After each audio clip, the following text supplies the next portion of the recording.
اور دوستو یہاں اسٹیج پر موجود ہیں مولانا محمد احمد صاحب کے چچا ماسٹر عبدالغفار صاحب، جو بھیسانی سے تشریف لائے ہیں۔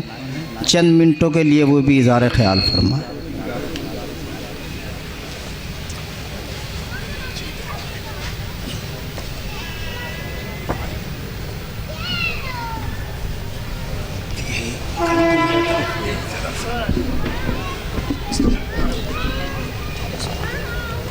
السلام علیکم، نحمدہ و نصلی علی رسول الکریم، اما بعد۔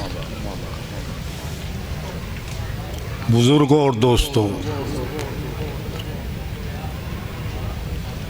میری حیثیت یہ نہیں ہے کہ میں علماء کی سٹیج پہ آ کے کچھ بیان کر دوں، تو لہذا جو کچھ میں کہوں آپ اسے میری حیثیت کے مطابق ہی جانچیں، یہ نہ جانچیں کہ یہ کوئی بڑے عالم یا بڑے مولوی بول رہے ہیں، چونکہ میرا واسطہ ہندی سے رہا ہے۔ میں ہندی کا ٹیچر رہا ہوں، سنسکرت کا لیکچرر رہا ہوں، سنسکرت سے ہی میں نے ایم اے کیا تھا۔ چند باتیں ہیں جو مولانا سے متعلق ہیں، چونکہ ان کا تعلق بچپن سے ہی رہا، میرا گود سے لگا کے اور آخر تک ان کا تعلق رہا۔ جب آپ مدرسے میں پڑھتے تھے گاؤں میں تو سب ایسے ہی پڑھتے تھے، بچے جیسے اور پڑھتے تھے عام طریقے سے، لیکن جب آپ جلال آباد گئے تو مولانا مرحوم کے والد اسماعیل صاحب جو میرے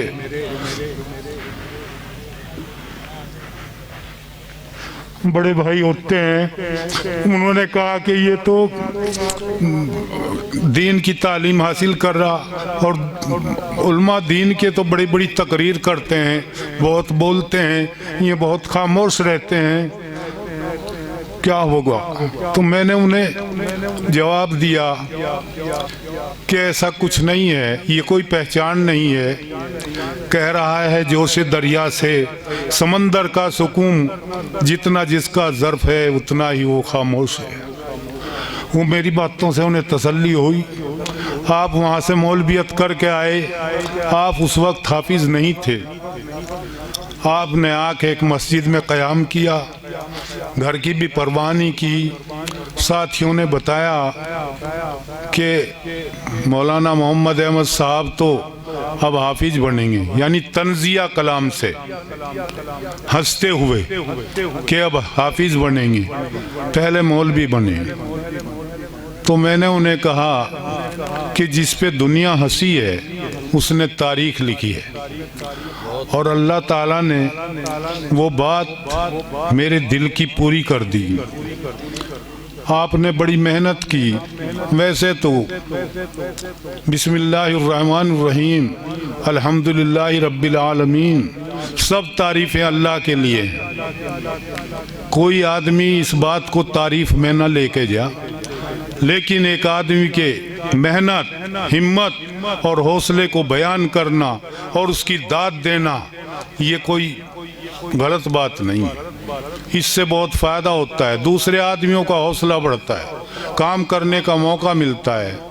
اور میرے پوتے لگتے ہیں مولانا ذاکر صاحب بیان فرما رہے تھے ابھی کہ مجھے خود تعجب ہے کہ اتنا کام لے کے چلتے ہوئے انہوں نے کیسے یہ لکھنے کا کام کیا۔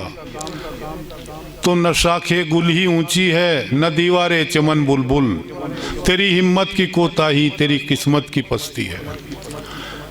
وقت ان کے پاس نہیں ہوتا جنہیں کچھ کرنا نہیں ہوتا، جنہیں کچھ کرنے کا حوصلہ اور ہمت ہوتی ہے ان کے پاس بہت وقت ہوتا ہے، اور ہر وقت ان کے لیے۔ جتنے بھی دنیا میں بڑے آدمی بنے ہیں انہیں 24 ہی گھنٹے دن رات میں ملے ہیں۔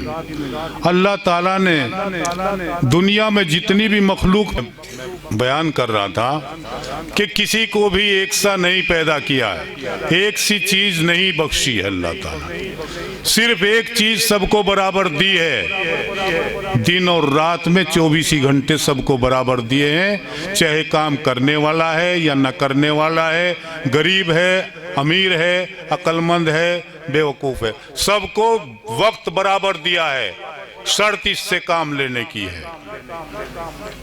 مولانا کا رہن سہن برتاؤ بہت سادہ تھا، کوئی اس میں بناوٹ نہیں تھی، ایک جذبہ تھا، پکا ان کا ارادہ تھا۔ آپ نے حفظ پورا کیا مولویت کے بعد اور بہت ہی مضبوط پکے حافظ بنے۔ تو میرا مطلب کہنے کا یہ ہے کہ اللہ تعالیٰ نے 3 طاقت انسان کو دی ہیں۔ نمبر 1 تو یہ بدنی طاقت جسے بوڈیلی پاور کہا جاتا ہے، اور جتنی بھی دنیا میں چیزیں ہیں کھانے کی، ان، پھل، رس، جتنی بھی میوائیں، سب اس کے لیے پیدا کی ہیں، اور اس کو 3rd کلاس کی طاقت بتایا گیا۔ آپ مجھے دکھا دیں، میں آپ کو دکھا دیں، یہ پشو بل بھی کہا گیا، چونکہ جانور میں یہ زیادہ ہو انسان کے مقابلے میں، اور اللہ تعالیٰ نے ساری کھانے کی چیز اس کے لیے رکھی۔ دوسری طاقت اللہ تعالیٰ نے مائنڈلی پاور انسان کو بخشی ہے، دماغی طاقت، اس کے لیے خوراک رکھی اللہ تعالیٰ نے، استاد اور کتابیں، انہی سے پوری ہو جاتی ہے یہ طاقت۔ تیسری طاقت اللہ تعالیٰ نے انسان کو روحانی طاقت بخشی ہے، جسے سول پاور کہا جاتا ہے، آتمک شکتی۔ تو اللہ تعالیٰ نے مولانا کو تینوں طاقت سے نوازا تھا۔ اب میں آپ لوگوں سے درخواست کرتا ہوں کہ آپ سب دعا کریں، میری زیادہ بولنے کی حیثیت نہیں ہے، اور اللہ تعالیٰ ان کی قبر کو نور سے بھر دے اور انہیں کروٹ کروٹ چین نصیب فرما دے۔ وآخر الدعوانا الحمدللہ رب العالمین۔